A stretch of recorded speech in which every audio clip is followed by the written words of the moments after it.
नमस्कार दोस्तों, स्वागत है आपके स्टडी स्टेशन चैनल पर। Delhi subordinate service selection board यानी कि DSSB ने पीआरटी प्राइमरी टीचर भर्ती 2025 का बड़ा नोटिफिकेशन जारी कर दिया है।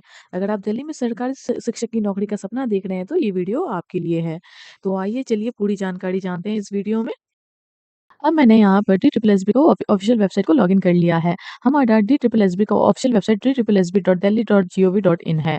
ओके, आपको इस पर लॉगिन करना है और आप यहाँ पे देखिए नोटिफिकेशन का सेक्शन है। इसी पर आपको यहाँ पे नोटिफिकेशन देखने को मिलेगा। आप यहाँ पर ये देख सकते हैं vacancy notice, advertisement number, combined exam 2025 for the post of assistant teacher primary. आपको यहाँ पे व्यू पर क्लिक कर लेना है। जैसे आप व्यू पर क्लिक करोगे यहाँ पर आप देख सकते हो डाउनलोड करने का ऑप्शन आएगा, vacancy notice advertisement for the post for assistant teacher primary. यहाँ से आप ये नोटिफिकेशन को डाउनलोड करके देख सकते हो। ये देखिए यहाँ पर ये नोटिफिकेशन खुल चुका है। अब आप यहाँ पर देखिए the opening date and closing date for receipt of online application are as below. Opening date of application 17/9/2025 से है, 17 तारीख से है। आज हमारा 14 तारीख है, 17 तारीख से इसका फॉर्म भरने स्टार्ट हो जाएगा, वो भी 12 बजे नून से। उसके बाद इसका क्लोजिंग डेट है 16/10/2025, मतलब आप 16 अक्टूबर तक इस टाइम तक आप फॉर्म फिलअप कर सकते हो। तो फॉर्म फिलअप करते वक्त एकदम सावधानी से फिलअप कीजिएगा क्योंकि इसमें कोई भी करेक्शन का मौका नहीं दिया जाएगा। ओके, इसमें ऑनलाइन पेपर भरा जाएगा, ऑनलाइन ही एग्ज़ाम होगा। इसमें कोई ऑफ़लाइन का ऐसा कुछ होगा, कुछ भी नहीं है। इसमें आपको दिल्ली में ही एग्ज़ाम का सेंटर आएगा। इसमें आपको अगर सिलेक्शन होता है तो दिल्ली में ही आपको जॉब करना पड़ेगा। और इसमें आपको मैं एक बात बता दूँ, जो लड़की होती है उनके लिए इसमें कोई भी एप्लीकेशन का पैसा नहीं लगता है। लड़कियों के लिए ये एकदम फ्री है ये फॉर्म। लेकिन इसमें सिर्फ मेल जो होते हैं वो भी जनरल और ओबीसी, उनके लिए सिर्फ ₹100 का फ़ी लगता है, जो कि काफ़ी कम है। तो इसको आप आसानी से भर सकते हैं। अगर आप फीमेल कैंडिडेट है तो आप देश भर से कहीं से भी अप्लाई कर सकते हैं। बस आपको दिल्ली में जॉब करने का मन होना पड़ेगा क्योंकि इसमें सिलेक्शन होने के बाद आपको सिर्फ दिल्ली में ही जॉब मिलेगी। अब आप यहाँ पर देखिए असिस्टेंट टीचर, जिसे हम प्राइमरी टीचर कहते हैं। तो एनडीएमसी, एसडीएमसी, इस पर भी हम डिस्कशन करेंगे ये क्या होती है। तो दिल्ली में 3 तरीके की चीज़ें टीचिंग में चलती है, स्पेशली प्राइमरी टीचर को लेकर। एक तो है आपका DOE, that is directorate of education school. इसमें क्या है आप यहाँ पर देख सकते हो, यहाँ पे 1 से लेकर 5 तक के टीचर बनते हैं। यहाँ पे टोटल पोस्ट है 1055, जिसमें ईडब्ल्यूएस के हैं 128, एसटी के हैं 62, एससी के हैं 153, ओबीसी के हैं 278 एंड अनरिजर्व के हैं 434। और इसमें आप पे लेवल देख सकते हो, पे लेवल है 6 का, मतलब ये काफ़ी अच्छा है। स्टार्टिंग आपको 50-55 से शुरू हो जाएगी, तो एक बहुत ही अच्छी सैलरी है, बहुत ही अच्छा जॉब है, तो आप इसको आप अप्लाई कर सकते हैं अगर आप एलिजिबल है तो। अब नेक्स्ट है असिस्टेंट टीचर प्राइमरी, एनडीएमसी, जिसे हम न्यू दिल्ली म्युनिसिपल काउंसिल कहते हैं। इसमें पोस्ट बहुत कम आते हैं, लेकिन ये वीआईपी जोन की नौकरी है। ये जो एनडीएमसी है इसे वीआईपी जोन नौकरी कहा जाता है क्योंकि दिल्ली में मेन पार्ट में इसके स्कूल्स होते हैं। अगर आप ये क्रैक करते हैं तो इसमें आपको थोड़ा-सा बेटर लाइफ मिलेगी, क्वालिटी ऑफ लिविंग बेटर होगी क्योंकि इस स्कूल पे आप कह सकते हो सरकार ज़्यादा फोकस करती है क्योंकि ये वीआईपी स्कूल है। फोकस तो सारे स्कूल पर करती है, लेकिन इसे आप कह सकते हो इस पे सरकार ज़्यादा फोकस करती है। तो आप इसमें देख सकते हो पोस्ट काफ़ी कम आते हैं, जैसे मैंने आपको कहा था। इसमें पोस्ट बस 125 है, जिसमें से ईडब्ल्यूएस के 9 है, एसटी के 7 है, एससी के 13 है, ओबीसी के 28 है एंड अनरिजर्व के 68 है। तो अगर आप इस पर क्रैक करते हो तो आपको क्वालिटी ऑफ लाइफ बेटर मिलेगी। अगर आपको बच्चे पसंद है तो आपको यहाँ काम करके बहुत अच्छा लगेगा। सो आप यहाँ पर देख सकते हो नेम ऑफ पोस्ट दोनों में ही असिस्टेंट टीचर प्राइमरी के पोस्ट आए हैं, लेकिन यहाँ पे डिपार्टमेंट का नाम आप अलग-अलग देख सकते हो, डीओई एंड एनडीएमसी। तो दोनों ही सरकारी जॉब है, दोनों ही दिल्ली गवर्नमेंट की नौकरी है। बस डीओई क्या है, 1st से 12 तक होते हैं। अगर हम एनडीएमसी की या फिर एसडीएमसी की बात करें तो दोनों में थोड़ा-सा अंतर होता है। जहाँ भी एनडीएमसी या फिर एसडीएमसी लग जाता है वो म्युनिसिपल कॉर्पोरेशन के स्कूल होते हैं, वो पहले से 5वीं तक होते हैं। लेकिन ये डीओई वाले 1st से 12 तक भी होते हैं। कोई अंतर नहीं है, पे स्केल सेम है, थोड़े बहुत ही डिफरेंस होते हैं। आई थिंक 2022 की बात है, दिल्ली में 3 म्युनिसिपल कॉर्पोरेशन होते थे। साउथ दिल्ली म्युनिसिपल कॉर्पोरेशन, जिसे हम एसडीएमसी कहते हैं, नॉर्थ दिल्ली म्युनिसिपल कॉर्पोरेशन, जिसे हम एनडीएमसी कहते हैं, ईस्ट दिल्ली म्युनिसिपल कॉर्पोरेशन, जिसे हम ईडीएमसी कहते हैं। इन तीनों को मर्ज करके एक ही एमसीडी बना दिया गया है। अप्रैल 2022 में भारत सरकार ने Delhi municipal corporation amendment act 2022 पास किया था। इस कानून के तहत तीनों कॉर्पोरेशन को फिर से एक ही कर दिया गया था, जो कि है एमसीडी। तो आप यहाँ पर देख सकते हो एमसीडी की पोस्ट इसमें आई नहीं है, लेकिन जब डिपार्टमेंट निकालेगी तब आ जाएगी। आना तो है ही क्योंकि इसमें भी पोस्ट वैकेंट है, तो आ जाएगी थोड़े दिन बाद। लेकिन अभी के लिए यहाँ पर 2 पोस्ट आई है, आप देख सकते हो। यहाँ पर है डीओई एंड एनडीएमसी। तो डीओई में आप देख सकते हो 1055 है यहाँ पे टोटल पोस्ट, और एनडीएमसी में है 125 है। सो डीओई के जो स्कूल है वो हर जोन में आपको देखने को मिल जाएगी, लेकिन ये जो एनडीएमसी है ये बस इसकी स्कूल आपको सेंट्रल दिल्ली में ही देखने को मिलेगी। तो चलिए आगे बढ़ते हैं। यहाँ पर देखिए candidate must apply online through the website. अगर आपको ऑनलाइन अप्लाई करना है तो आपको इस वाले वेबसाइट को विजिट करना पड़ेगा, जो कि है DSSBonline.NSE.in। इस वाले वेबसाइट पर आप विजिट करोगे तो आप ऑनलाइन फॉर्म को भर सकते हो और ये ऑलमोस्ट आपका लास्ट डेट आपका क्या है 16/10/2025, मतलब ऑलमोस्ट 1 महीने का टाइम है, आप आसानी से फॉर्म भर सकते हो। तो लास्ट मोमेंट के लिए वेट मत कीजिएगा, लास्ट वक्त में सर्वर काम नहीं करता। तो आप अभी से इसका फॉर्म भर लीजिए और यहाँ पर आप देख सकते हो अगर आपको डिटेल एडवर्टाइजमेंट पढ़नी है, उसमें क्या रूल्स है, क्या कितने वैकेंसीज हैं, तो आपको इस वाली वेबसाइट को विजिट करनी पड़ेगी, दैट इज DSSB.delhi.gov.in। इस वाली वेबसाइट पर विजिट करने पर आपको वैकेंसी के पूरे एडवर्टाइजमेंट डिटेल में पता चलेगा, क्या रूल है, कितने वैकेंसीज है। ओके, और यहाँ पर आप देख सकते हैं इंपॉर्टेंट नोट है, the online only online application will be accepted. इसका मतलब है सिर्फ ऑनलाइन एप्लीकेशन को ही एक्सेप्ट किया जाएगा। आप अगर ऑफलाइन बाय पोस्ट या फिर बाय हैंड अगर आप फॉर्म देते हो तो वो उसको रिजेक्ट कर दिया जाएगा। अब हम इसमें एजुकेशन क्वालिफिकेशन को देख लेते हैं। यहाँ पर आप देखिए एजुकेशन क्वालिफिकेशन एसेंशियल। तो यहाँ पर नंबर 1 है सीनियर सेकेंडरी और its equivalent with at least 50% marks and 2 years diploma in elementary education by whatever name known from a recognised board. इसमें आप देख सकते हो और करके है, तो ये जितने भी और करके है इनमें से एक होने से हो गया। ओके, उसके बाद आप देखिए नंबर 2 एंड नंबर 3, तो इसकी भी जरूरत पड़ेगी, लेकिन जिस जहाँ पर और है तो इस सब में से कोई एक क्वालिफिकेशन आपके पास होना चाहिए। ओके, तो इसमें बेसिकली क्या है, आपके 12th में 50% नंबर होने चाहिए और साथ में आपके पास डिप्लोमा होना चाहिए। उसको कहीं पर बीटीसी कहते हो, कहीं पर डीएलएड कहते हो, कहीं पर ईटीसी कहते हो, कहीं पर डाइट कहते हो या फिर कहीं पर जेबीटी कहते हो। बस 2 साल का डिप्लोमा होना चाहिए, बीएड इसमें नहीं चलेगा, ओनली डिप्लोमा। तो और इसके साथ-साथ आप यहाँ पे नंबर 2 देख सकते हो, आप pass in the central teacher eligibility test CTET conducted by the central board of secondary education. तो सीटेट पेपर 1 भी क्वालीफाई होना पड़ेगा इसके लिए। और एक थर्ड जो आप एसेंशियल क्वालिफिकेशन में आपका मेंशन है यहाँ पर, आपका 10th के लेवल में मस्ट हैव पास्ड हिंदी और उर्दू और पंजाबी और English as a subject at secondary level. तो ये तो होता ही है, क्लास 10 तक हम इनमें से कोई एक तो लैंग्वेज पढ़ते ही हैं, तो ये भी होना मैंडेटरी है। ओके।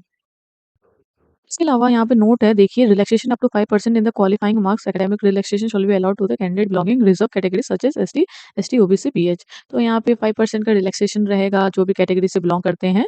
ओके, वही चीज़ है। और यहाँ पर आप देखिए पे स्केल भी काफ़ी बढ़िया है, 35,000 से शुरू होगा, पी लेवल 6 का मिलेगा यहाँ पर। तो एज लिमिट भी आप देखिए यहाँ पर भी है, नॉट एक्सीडिंग 30 ईयर्स। तो ये पोस्ट के लिए अप्लाई करने के लिए 30 ईयर्स से ज़्यादा नहीं होना चाहिए। यहाँ पर भी एज रिलैक्सेशन है कैटेगरी वाइज, तो आप ये देख सकते हो। उसके बाद हम अभी आ गए यहाँ पे नंबर 2, दैट इज़ एनडीएमसी। तो यहाँ पर आप एसेंशियल क्वालिफिकेशन देखिए, यहाँ पर है 12th pass with 50% marks, 5% relaxation in case of SC ST from a recognised board. तो सिंपली इसका मतलब है क्लास 12 50% मार्क्स के साथ होनी चाहिए और 5% इसमें भी रिलैक्सेशन दिया गया है जो एससी और एसटी से बिलोंग करते हैं। उसके अलावा जो सेकंड क्वालिफिकेशन की रिक्वायरमेंट है वो है 2 years diploma in primary education, चाहे उसको ईटीसी कहते हो, जेबीटी कहते हो, डाइट कहते हो या फिर बीएलएड कहते हो, लेकिन वो होनी चाहिए रिकॉग्नाइज्ड यूनिवर्सिटी से। तो ये होनी चाहिए आपके पास। और यहाँ पे थर्ड देखिए, must have passed Hindi as a subject in 10th class. यहाँ पर लिखा है must have passed Hindi as a subject, लेकिन डीओई वाले में क्या लिखा था, अलग अलग लैंग्वेज, चाहे वो हिंदी हो, पंजाबी हो, उर्दू, कोई एक लैंग्वेज के लिए बोला था, लेकिन यहाँ पर हिंदी होना ही पड़ेगा क्लास 10 के लेवल तक। ओके, क्योंकि यहाँ पर क्या होती है, जो वीआईपी जोन की स्कूल होती है ना, उसमें ये जॉब मिलती है, तो इसीलिए वहाँ पे हिंदी मैंडेटरी है। ओके, सेम वही है, यहाँ पे पे स्केल भी आपको सेम मिलेगा, पे स्केल पे लेवल 6 का मिलेगा, 35,000 से शुरू होगी। यहाँ पर भी आपका एज लिमिट आप देख सकते हो 30 ईयर से ज़्यादा नहीं होना चाहिए, 30 ईयर से कम होनी चाहिए। एज रिलैक्सेशन वही है आपको कैटेगरी वाइज। अब हम एलिजिबिलिटी क्राइटेरिया को देख लेते हैं। यहाँ पे नंबर 1 है the candidate must be a citizen of India. तो इस पोस्ट के लिए अप्लाई करने के लिए कैंडिडेट को इंडिया का सिटीजन होना ही पड़ेगा। नंबर 2 है the candidate must be eligible in terms of age, education, qualification, experience etcetera as per recruitment rules notified by the user department of the post in which he और she intend to apply. तो basically candidate को eligible होना पड़ेगा in terms of age, education, qualification, experience. Okay, जो भी हमारे recruitment के rules है उसके अकॉर्डिंग कैंडिडेट को एलिजिबल होना पड़ेगा। नंबर 3 है यहाँ पे the education, qualification, age, experience etcetera as stipulated in advertisement shall be determined as on 16/10/2025। तो एज वगैरह सब इस डेट के अकॉर्डिंग कैलकुलेट किया जाएगा। हाउ टू अप्लाई, आप कैसे अप्लाई करोगे, तो आपको ये वाले वेबसाइट को विजिट करना है अप्लाई करने के लिए, वहाँ पे जाकर आपको रजिस्ट्रेशन कर लेना है। और जो भी एलिजिबल कैंडिडेट है वो कब तक अप्लाई कर सकते हैं, 16 अक्टूबर 2025 तक अप्लाई कर सकते हैं, वो भी इस वाले वेबसाइट को विजिट करके, दैट इज DSSBonline.NSE.in। ओके, उसके बाद आपको सारा अगर इंस्ट्रक्शंस पढ़ना है तो आप पढ़ सकते हो, ये कैसे अप्लाई करना है आपको। और यहाँ पर क्लियरली मेंशन है कि ये सिर्फ ऑनलाइन मोड में एक्सेप्ट किया जाएगा। अगर आप ऑफलाइन मोड का यूज़ कर रहे हो लाइक मेल या फिर बाय हैंड, तो उसको रिजेक्ट कर दिया जाएगा। ठीक है? उसके बाद आप यहाँ एप्लीकेशन फ़ी को देख लीजिए। यहाँ पे सिंपली कहा गया है, जो भी फीमेल कैंडिडेट है या फिर जो भी एससी है और एसटी से बिलॉन्ग करते हैं, उनको फ़ी नहीं लगेगा। सिर्फ फ़ी लगेगा तो सिर्फ जो ओबीसी और जनरल कैटेगरी के जो मेल होते हैं, उनके लिए ₹100 का फ़ी लगेगा। और यहाँ पर लिखा हुआ है क्लियरली कि अगर आप एक बार फ़ी को पे कर देते हो, तो वो रिफंड नहीं होगा किसी भी सर्कमस्टेंसेस में। अब हम एग्जामिनेशन स्कीम की बात कर लेते हैं। D triple S B will conduct one time examination for the post of assistant teacher primary. Basically जो ये डी ट्रिपल एस बी है, ये वन टाइम एग्जाम करवाती है। यहाँ पर कोई भी इंटरव्यू नहीं होता, लेकिन आप यहाँ पर देख सकते हो, यहाँ पर 2 घंटे का एग्जाम होता है। टोटल क्वेश्चन 200 नंबर के आते हैं। टोटल मार्क्स होते हैं 200, मतलब एमसीक्यू क्वेश्चन आते हैं, ऑब्जेक्टिव टाइप क्वेश्चन आते हैं, और टोटल ग्रैंड टोटल क्या है हमारा 200। आपको मैं यहाँ पे बता दूं, ये 2 सेक्शन में बांटा हुआ एग्जाम है, सेक्शन ए एंड आप ये देखिए सेक्शन बी। तो इसको कैसे कैटेगराइज किया है मैं आपको वो बता देती हूँ। आप यहाँ पर देखिए, ये जैसे कि 200 नंबर के एग्जाम है, 200 में इस 200 को फिर से डिवाइड किया है 100 नंबर में। 100 number section 1 and section B, section A and section B. तो अगेन ये जो सेक्शन ए है, इसको 5 पार्ट में डिवाइड किया है, जो कि आप यहाँ पर देख सकते हो। नंबर 1 है जनरल इंटेलिजेंस, नंबर 2 है जनरल अवेयरनेस, नंबर 3 है अरिथमेटिकल न्यूमेरिकल एबिलिटी, नंबर 4 है English language and comprehension, and number 5 है हिंदी लैंग्वेज कॉम्प्रीहेंशन। और ये सारे जो सेक्शन है, ये 20-20 नंबर के हैं। आप यहाँ पर देखिए 20 मार्क्स ईच, 100 क्वेश्चन 100 मार्क्स। तो इस तरीके से सेक्शन ए और सेक्शन बी को कैटेगराइज किया गया है। अब हम सेक्शन बी की बात कर लेते हैं। यहाँ पर आप देखिए, MCQ of 1 marks each based on NCTE curriculum including teaching methodology required for the post. इसमें चाइल्ड डेवलपमेंट भी आ सकता है, आता है, एजुकेशन साइकोलॉजी भी है, इसमें एजुकेशन पॉलिसी भी आती है, और अलग अलग सब्जेक्ट के चाइल्ड पेडागोजी भी आती है। तो ये एक एक नंबर के एमसीक्यू होते हैं 100 मार्क्स के। तो ये आप देख सकते हो। उसके बाद है यहाँ पर the questions in the examination will B bilingual Hindi English. तो बेसिकली जो भी एग्जाम होगी, वहाँ पर आपको दोनों लैंग्वेज देखने को मिलेगा, हिंदी इंग्लिश। जिस भी लैंग्वेज में आप कंफर्टेबल हो, आप उसको देखकर आप एग्जाम दे सकते हो। मैं इसमें सारे पॉइंट्स डिस्कस नहीं कर रही हूँ, जो भी इंपॉर्टेंट है उसी पॉइंट को मैं डिस्कशन कर रही हूँ। अब यहाँ पर आप फोर्थ पॉइंट देखिए, for all technical teaching post in 1 year technical and technical teaching examination scheme the mandatory minimum qualifying marks will be applicable only in domain subject specific, that is section B, and there will be not any minimum qualifying marks in section A. However, combined marks of both section A and section B will be reckoned for preparing for the final merit list। इसका मतलब यही है, पहले जैसे होता था कि section A में 40 मार्क लाने पर ही सेक्शन बी चेक होती थी, तो इस बार ऐसा कोई भी मैंडेटरी नहीं है कि आपको सेक्शन ए क्वालिफाई करके सेक्शन बी चेक होगी। इस बार है कि दोनों सेक्शन ए और सेक्शन बी को मिलाकर ही मेरिट लिस्ट बनेगी। तो अगर सेक्शन ए में कम भी आ रही है, तो सेक्शन बी में अच्छी आनी चाहिए, और दोनों को मिलाकर फाइनल मेरिट लिस्ट बनेगी। और यहाँ पर आप नेक्स्ट पॉइंट देख सकते हो, यहाँ पर negative marking will be applicable, deduction of 0.25। अगर आपका एक क्वेश्चन गलत होता है तो 0.25 मार्क्स डिडक्ट होगी। ओके, और यहाँ पर और एक आप देखिए फिफ्थ पॉइंट, यहाँ पर there is no provision of reevaluation rechecking of answer sheet. So इसमें आफ्टर एग्जाम अगर आप सोचोगे कि मैंने तो पेपर अच्छा किया था, मैं एक बार रीचेकिंग के लिए दे दूं ये वो, तो इसमें ऐसा कोई भी स्कीम नहीं है। इस तरीके की चीजें एंटरटेन नहीं किया जाएगा इसमें। ओके, तो और यहाँ पर लास्ट पॉइंट देखिए, skill test, endurance test, driving test. ये आपकी जॉब के रिक्वायरमेंट के अनुसार बाद में ये सब अगर रिक्वायरमेंट होगी, तो ये सब टाइप के स्किल टेस्ट भी होंगे, आपको देने पड़ेंगे। इसके अलावा और भी ज़रूरी चीज़ हम देख लेते हैं। मोड ऑफ सिलेक्शन है, यहाँ पे देखिए, marks scored by candidate in the computer based examination will be normalised if required. अगर ज़रूरत पड़ेगा तो इसको नॉर्मलाइज़ भी किया जाएगा। इसके अलावा और भी इंपॉर्टेंट चीज़ों पे हम ध्यान दे देते हैं यहाँ पर। यहाँ पर देखिए, the board in order to achieve qualitative selection in the recruit the best talent available has fixed the following minimum qualifying marks for different categories. यहाँ पे कैटेगरी वाइज परसेंट दिया गया है। जनरल के लिए 40% है, ओबीसी दिल्ली के लिए 35% है, एससी एसटी और पीएच के लिए 30% है, एक्स सर्विसमैन को 5% का रिलैक्सेशन भी यहाँ पर दिया जाएगा।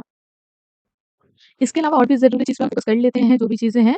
यहाँ पर आप देखिए, अ, यहाँ पर only OBC Delhi candidate notified by the government. जो दिल्ली के ओबीसी है, उन्हीं को नोटिफाई किया जाएगा। उसके अलावा जो भी ओबीसी है, उनको नोटिफाई नहीं किया जाएगा इसमें, ओनली दिल्ली ओबीसी। ओके, उसके अलावा हम यहाँ पर एज रिलैक्सेशन को देख लेते हैं थोड़ा। एससी एसटी कैटेगरी है तो 5 साल का रिलैक्सेशन है। ऐसे तो 30 ईयर से ज़्यादा नहीं होना चाहिए, लेकिन इस कैटेगरी से बिलोंग करते हैं। एससी एसटी से तो 5 साल का रिलैक्सेशन है, ओबीसी से है तो 3 साल का रिलैक्सेशन है, पीडब्ल्यूबीडी से अनरिजर्व है तो 10 साल का रिलैक्सेशन है, पीडब्ल्यूडी प्लस एससी एसटी है तो 15 साल का रिलैक्सेशन है, पीडब्ल्यूबीडी प्लस ओबीसी है तो 13 साल का एज रिलैक्सेशन है यहाँ पर। वैसे तो इस वीडियो में मैंने सारी डाउट्स आपको क्लियर कर दी है। इसके अलावा भी अगर आपको किसी चीज़ की जानकारी चाहिए, तो आप कमेंट बॉक्स में कमेंट कर सकते हो। तो अगर आपको इस वीडियो से कोई भी इन्फॉर्मेशन मिला हो, तो प्लीज़ वीडियो को लाइक करें, कमेंट करें और चैनल को सब्सक्राइब कर दें। Thank you.